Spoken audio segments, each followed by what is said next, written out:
So anyway, this is Fabric 101, when and how to use specific types of fabric, and also a little bit of technical stuff about fabric. So generally fabric falls into two/three categories, which is woven fabric, knit fabric, and a blend of the two. So woven fabric is stuff that is meant mostly for structured garments and doesn't have a stretch. So like this is just like a plain basic cotton. It doesn't stretch no matter how hard I pull on it because this is a woven type of fabric. And it's woven because the threads are literally, woven in and out of one another. It comes in literally unlimited colors, textures, and prints, so on and so forth, and it can be made out of natural material like cotton or out of synthetic material. So there's 100% poly woven fabric. Knits, on the other hand, do have stretch in one direction or another. So like my cardigan is made out of a stretch, your t-shirts are made out of a stretch. It's good for something that you want to fit the form of your body without having to tailor it to hell and back, which is what you would have to do with a woven fabric garment that's meant to be really tailored. They drape really well too, generally because knits don't have such a stiffer structure. They just hang and they drape really fluidly, so if that's something you're looking for, you might want to consider a knit. And they also allow for ease of movement, obviously, because they stretch with your body instead of being tailored really specifically to your body shape. Blends are usually woven with some percentage of knit. I don't actually know if there are knit fabrics with a percentage of woven in it. I'm not sure that they exist that way. Basically, it's a woven material, but it just has some type of stretch to it, usually in one direction. There's a little bit of leeway or some extra movement awarded to it by whatever percentage of knit you happen to have inside of it. Are you still typing, or can I? I don't want to. I mean, it's a small group, so I don't mind waiting if you're taking notes. But so weave. As I mentioned, weave is how fabric is constructed because, like it was in the olden days, fabric is still actually constructed on a loom by weaving threads together. Literally everything you wear. So the weave refers to how the fabric is constructed, and it's not quite the same as grain, but it's kind of the same idea, that it has a specific direction to it, the threads go in one way or another, that's how the fabric stays maintained. So the two parts of your weave are your warp and your weft. The warp runs vertically, and they are not woven in and out, it's just straight lines, and then the weft, you can remember the weft because it goes from right to left, and it rhymes. Or you can think of it as like wefts on a wig, like a wig cap. So they run horizontally, they're the ones that are actually woven in and out of the warp. Fabric is basically a fabric type is determined by its weave. So different weave gives fabric different properties. It lends itself to durability, it lends itself to texture, it lends itself to appearance. So this is just a plain weave. As you can see, the blue threads here are the warp, they just go up and down, and the light blue go in and out of them, so those are the weft. As you can see, this is just a really basic kind of woven knit pattern, like if you were making baskets in preschool, this is what you would be doing. On the other hand, there's like a twill weave, so this is what twill type fabrics are going to be looking like. So they have really distinct diagonal patterns. As you can see, the blue and light blue lines run diagonally, and that's visible actually on twill fabric. You can see the diagonal weave, that's how you know it's a twill, and it also makes it more durable and like more difficult to deal with. Question? So for warp, does it only run up and down, or is it just, like on the picture, we've got weft going left to right, and Yes. then is warp usually Vertical, yes. Yeah, and it's relative based on like how you turn the fabric, you know what I mean? But yes, technically warp is vertical. So why does weave matter? Basically, weave accounts for the total entire property and structure of the fabric. It's going to affect drape, it's going to affect structure, it's going to affect density, weight, appearance, texture, how durable something is. Basically, do you need to consider weave when you're buying fabric or picking fabric for a project? The short answer is not really. When I go to pick fabric, I don't think, oh, this has a diagonal weave, I don't want it. It's basically, long answer, if you understand weave as a basic principle that defines fabric and like how fabric is made, it's kind of more important to just understand and remember how a fabric is going to drape or fold or how it's going to feel on your body, so that you can choose the right type of fabric for your project.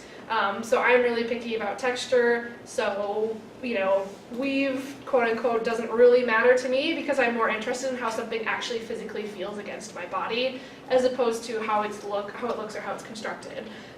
When you know how weave works, you can do fun things like this and impress people at parties with your raw strength.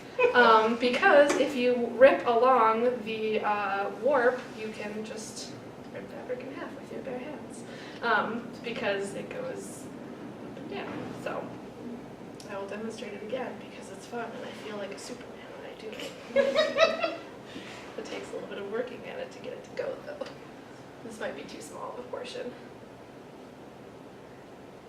There we go. Satisfying. I recommend trying it at home with your own fabric. So when you've properly identified, when you've properly identified the weave, you can then rip fabric with your bare hands. So this is going to be a bunch of different types of woven fabrics, what they're good for, what their properties are. Not an exhaustive list by any way, shape, or form, just a handful of pretty common ones that you're going to see like when you go to Joann's. So first and foremost, cotton and cotton blends. By far the easiest, most accessible fabric out there, pretty much period, hands down. Super cheap, comes in 8 million colors and prints, ranges from really, really lightweight stuff like this, which is like see-through basically, and I can rip it in half with my bare hands, to bottom weight cotton, which I could not rip in half with my bare hands because I am not strong enough. So this is actually muslin, which is the first one on our list. Muslin is white or off-white. It is insanely cheap. You can get it for like $2 or $3 a yard because it's really good for mock-ups. And you generally shouldn't be using it for like actual serious costuming or anything else pretty much besides like mock-ups or scraps or testing something out. It's not really meant to be worn and meant for like actual garments. Cotton broadcloth is not too much of a step up from muslin, to be honest. It is super, super lightweight and is incredibly see-through. You can find cotton broadcloth in they have a huge section at every Joann's. It comes in like 8 million colors, which is appealing, but again, it wrinkles super easily, it's super lightweight, it doesn't like to hold its structure, and it's see-through. So generally, I kind of avoid broadcloth unless, again, I'm making a mock-up with it, or I have something underneath it, or something that's going to be lined, or it's a relatively small piece. If you want to use cotton, I would suggest using like a quilting grade cotton at the very least. These are still really affordable. They also come in 8 million different prints and colors. So things like Kona cotton. Kona is just like a brand or like a line. That's what Joann's carries. Kona cotton's pretty decent. It's generally a little bit more heavyweight and it gives more options. Question? You say that broadcloth wrinkles a lot, Yes. but I find my tutorial robe is made from broadcloth and my pidge shirt is made from quilting material, and the pidge shirt wrinkles 5 times as much as the tutorial robe. I mean, it depends on that, you know what I mean? Like, it depends, and I'm sure it varies from, like, color to color just based on, like, the type of dye or whatever that was used, but I've found broadcloth stuff is, like, impossible to keep not wrinkled, and that could be... I mean, they both wrinkle a lot, like, it's just kind of an inherent property of cotton that you're gonna have to iron it or steam it all the goddamn time. There's also bottom weight cotton, which is literally like referred to as bottom weight cotton most of the time. It's heavier, it's a little bit thicker, it's not see-through. Color options are usually a little bit more limited, but it's good for like pleated skirts or bows or etc., something that you want to keep a little bit of its structure. There's also basically one of my favorite, if not my favorite, material to work with ever, period, hands down, is cotton sateen, which is kind of a cross between cotton and satin, where it works like a cotton and it feels like a cotton, but it has just a little bit of a sheen to one side of it, enough to make it look really nice and feel really nice and be a step up from just regular cotton. all of the light green on this costume, which is admittedly hard to see because it's kind of blown out, my skirt, and the green parts on the top is made of cotton sateen. It looks really nice. The bows and the hair bows are quilting cotton, just regular mid-grade, and the white apron, the white on the vest thing, I don't even know what to call it, and the ruffles on the headband are all a bottom weight cotton. So lots of cotton in this outfit, but it all works still pretty cohesively. Twill, I also love twill to the ends of the earth and back. Twill is more structured and stiff, as I mentioned before. It has that fancy diagonal weave, so that makes it like stronger and better than most cotton or other basic weave materials. It's overall a little bit more heavyweight. Sometimes you'll find it in stores referred to as like sportswear. This is usually where you'll find it. Some suiting fabrics are also made out of twill, so if you're looking for twill at a Joann's, those are kind of the areas you might want to start your search. There's poly cotton twill blends as well. Those are pretty common.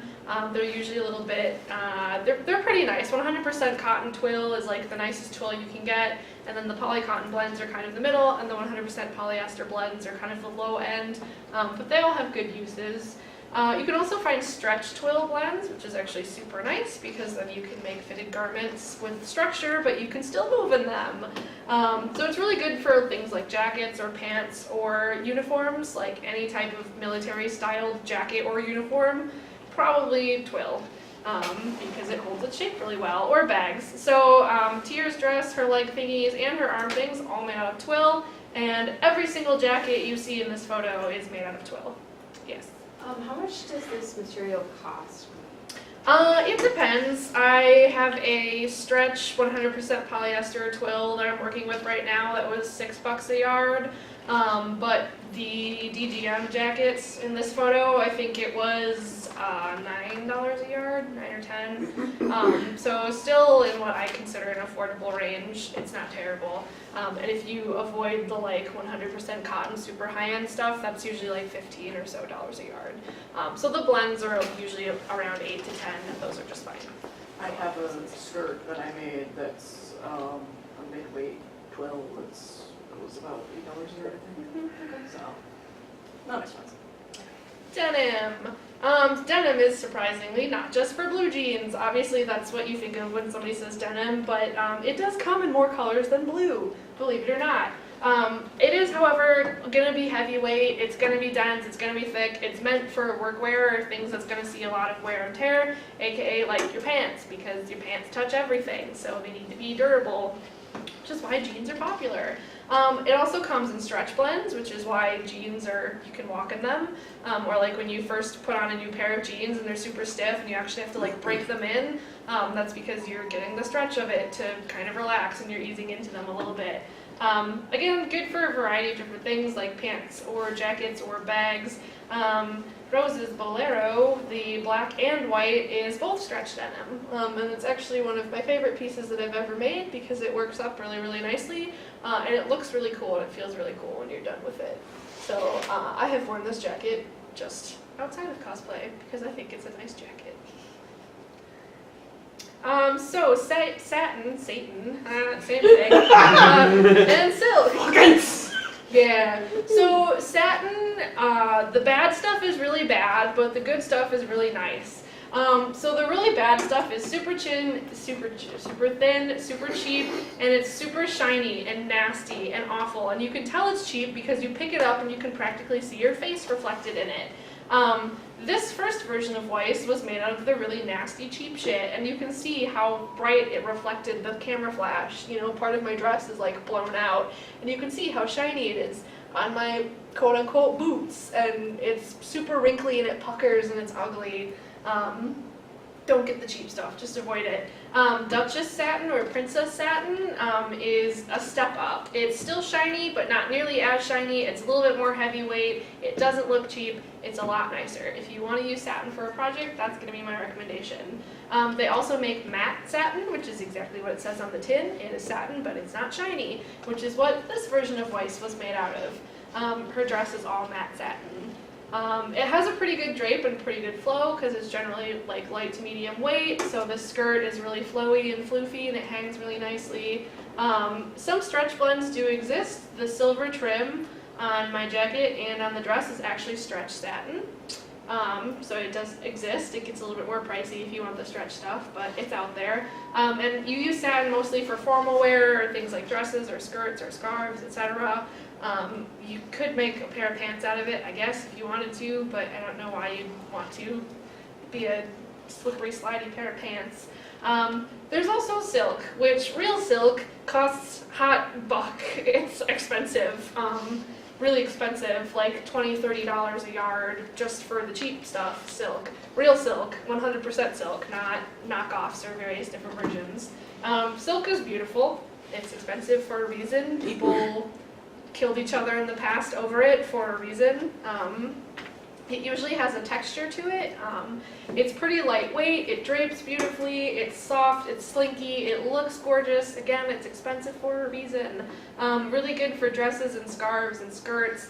There's they make silk sheets and silk pajama sets because it's comfortable and it feels really nice against your skin. That's why it's dollar signs.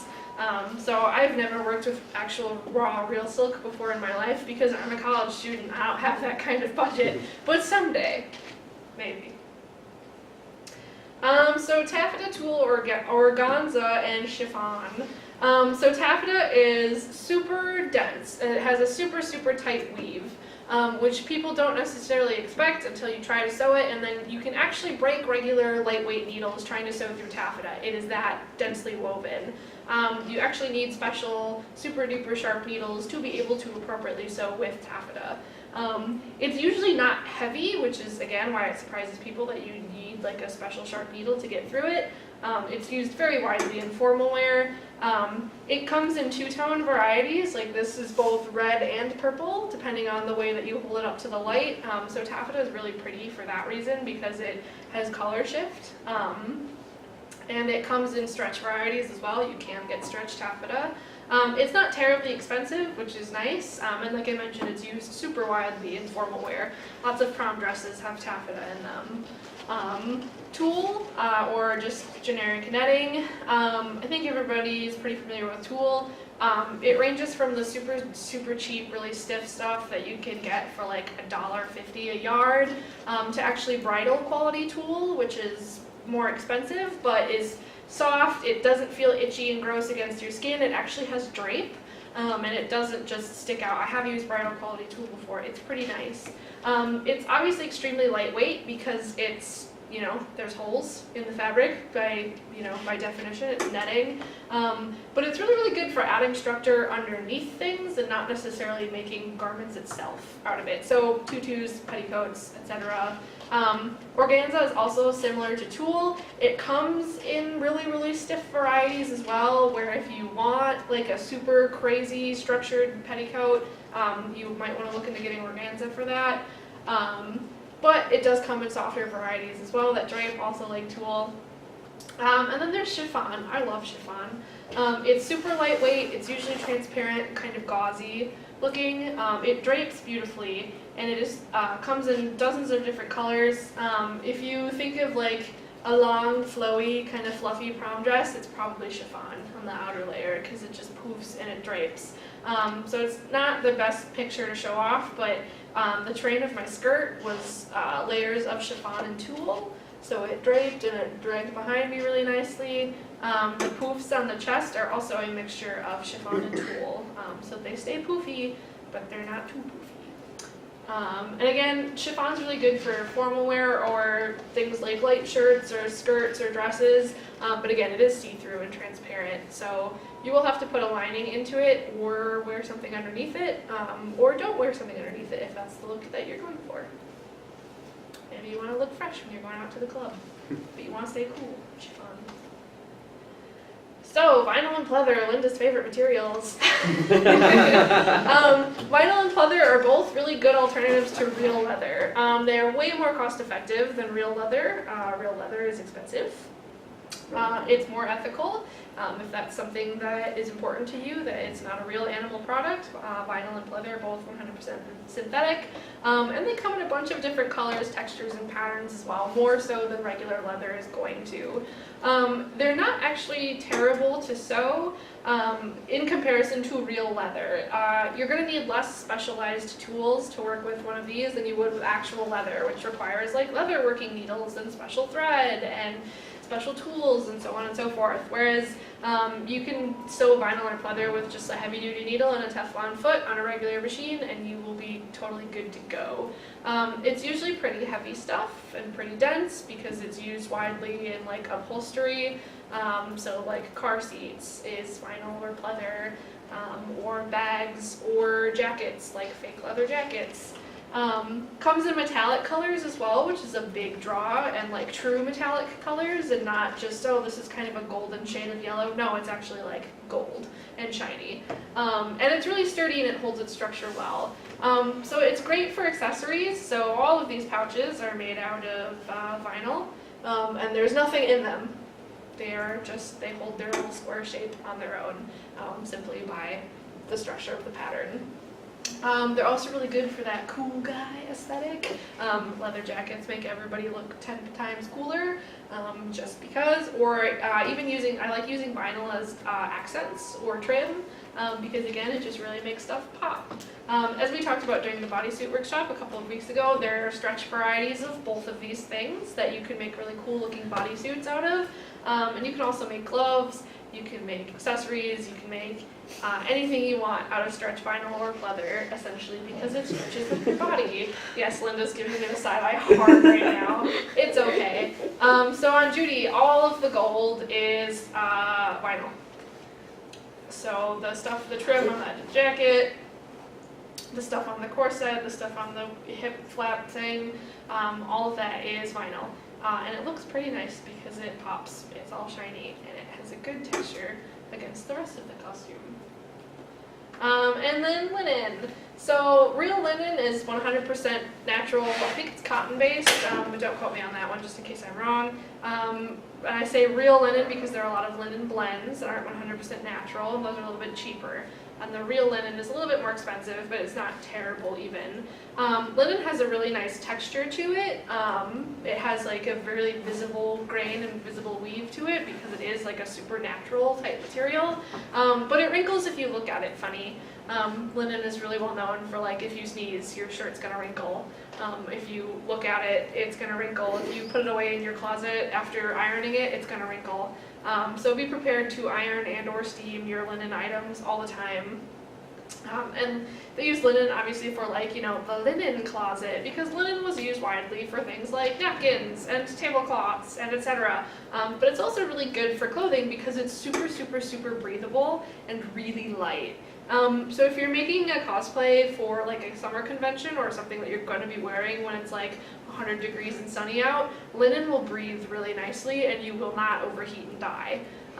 Just by facet of clothing alone. And obviously if you're exerting yourself and not drinking water, you may overheat and die. But your clothing alone won't kill you if you're wearing linen. There are also stretch linen blends, which I picked up one for a project that I have coming up. So yay, best of both worlds, looks really nice, breathable, but I can still move in it. And it's really, really good for shirts or vests or pants, and honestly just a wide variety of different garments depending on how you want things to look and how much you want yourself to breathe when it's hot out. So moving on to knits, again, totally not an exhaustive list. It's actually a pretty short list, but not exhaustive. There's more than this. So with spandex and lycra, like we talked about obviously during the bodysuit workshop, this is also a lot of times referred to as like performance fabric if you can't find it specifically branded as spandex or lycra. It's usually pretty heavy stuff, but it has a really good drape because it's heavy, so that's why a lot of superhero capes are made out of spandex, because it drapes nicely and you get that dramatic swoosh behind you. Obviously, as we talked about, it stretches really, really, really nicely. Comes in a lot of different colors, prints, and designs, and works great for bodysuits, but obviously a variety of different projects as well. Don't let anyone tell you you can't make anything out of spandex, because it'll be comfy and it'll fit you. There's also other options like cotton jersey and ITY. Not the same thing, they are two different materials, although they're relatively similar in how they feel and how they work. Cotton jersey is super, super soft and super comfortable. It is t-shirt material, basically. That's what cotton jersey is. T-shirt material or like yoga pant material, that a lot of that is cotton jersey. They use it a lot in loungewear because it's comfortable and it stretches a little bit, but not too much, enough that it hugs your body and it stays on your body pretty nicely, but still is really cozy to the touch. It's breathable, it's usually pretty lightweight or mid-weight, and there are a lot of different colors available and it's really easy to work with.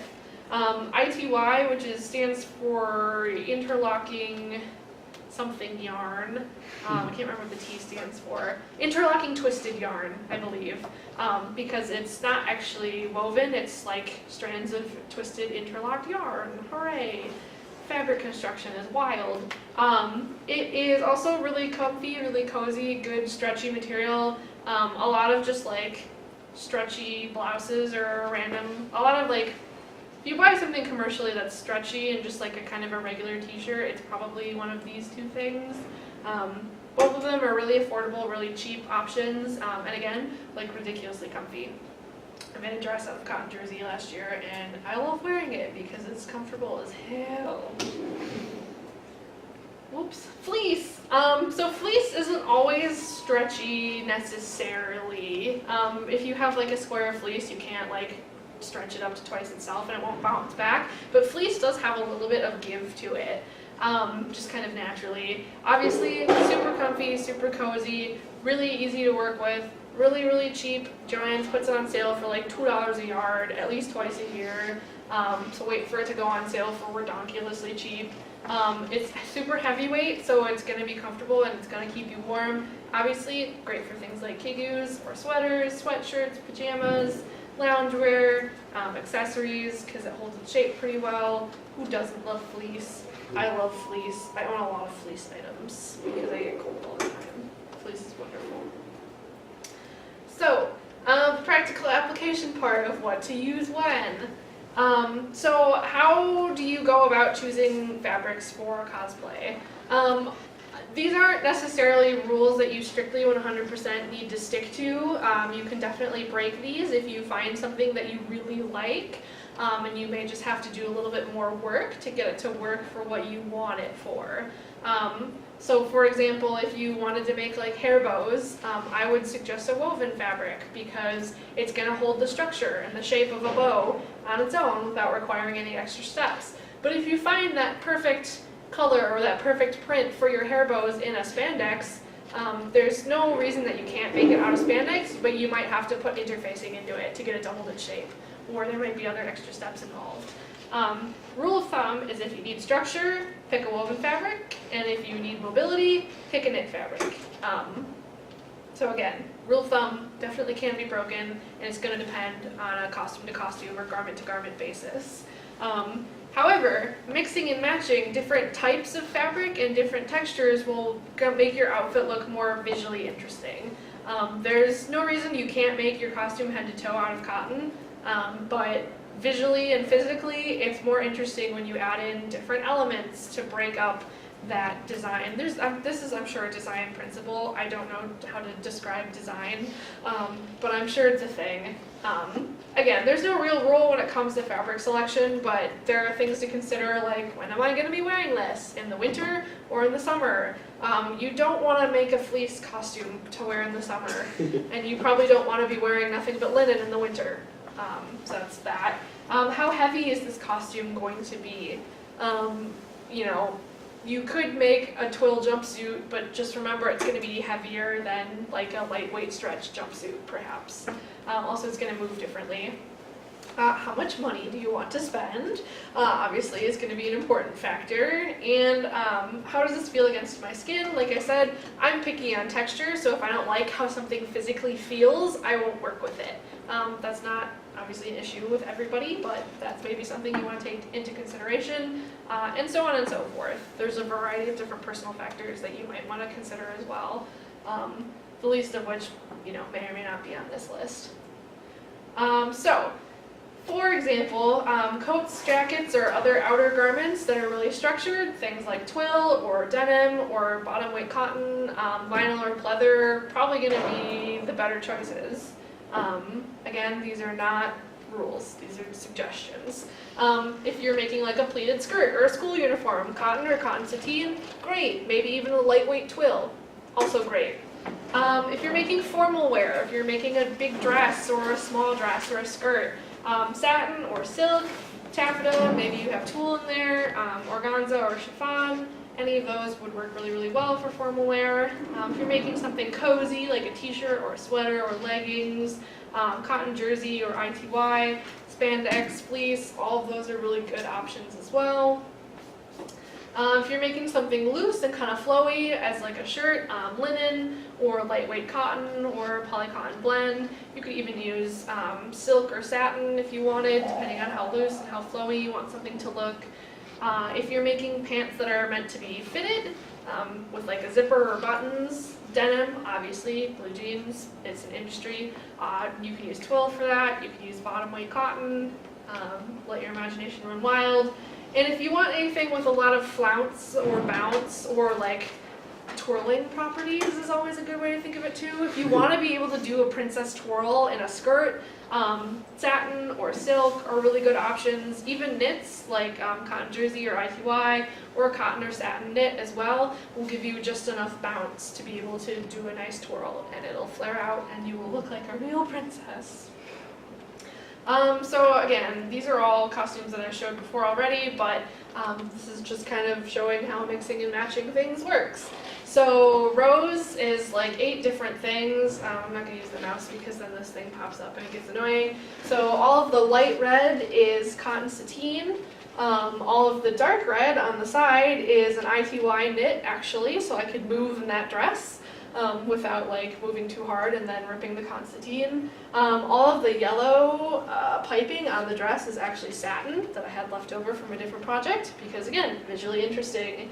The pink and the gold is just like a regular quilting cotton shit I had lying around, and the jacket's all stretch denim like I said. Judy, all of the dark blue is cotton sateen because I'm a slut for cotton sateen. The jacket is also stretch denim with vinyl trimming. This is all vinyl, etc. And then the corset, because it's such a structured garment, it actually has like 12 layers, and it has regular cotton on the inside up against my skin because it's comfortable, and then in the middle is canvas, which is like denser and heavier than twill, and you basically only use canvas to interline things to give it so much structure that it doesn't bend or warp with your body. Tier is like twill, head to toe, so much twill. And then all of the gold is stretch vinyl on all of the trimmings and everything, and the little leggies are made out of the same ITY knit as that dress is. And then Lulu, all of the green is cotton sateen, the light green at least is. The white and the white here and the white on the headband is just a really bottom weight cotton. The black is actually stretch denim because that's an area where your body flexes and moves a little bit more, so it was nice to have just a little bit of leeway so I could breathe better. The green is quilting grade cotton, and then obviously the paws and the ears, which aren't super visible, was like a minky or a faux fur, which I didn't even talk about because it's an entirely different beast. And that's a whole workshop on its own, because working with fur sucks. Linda can tell you that too. So yeah, just again, examples of how you can mix and match different types of fabrics, and how you can still get a cohesive look and not have to worry about things looking super mismatched. I also love looking at these because it's like, wow, I don't have much posing variety, do I? It's like, same pose in literally 2 of these photos, and then the one on the end is not the most original thing either, but you know what? It is what it is. We're not here to talk about posing. Thank you. So, any questions or thoughts?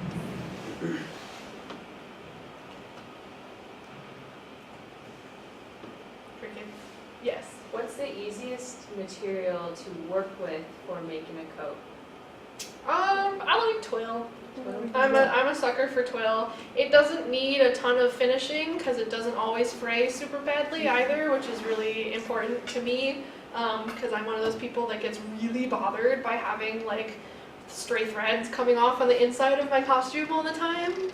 So twill's pretty good for that. And some denim is pretty good for that too. Stretch denim sheds like a bitch. It's so bad. And, like just cutting it, I end up with piles of fuzz all over my desk. But it looks really nice, but it's kind of awful to work with. So I would suggest twill. Twill is nice. Okay. Any other questions?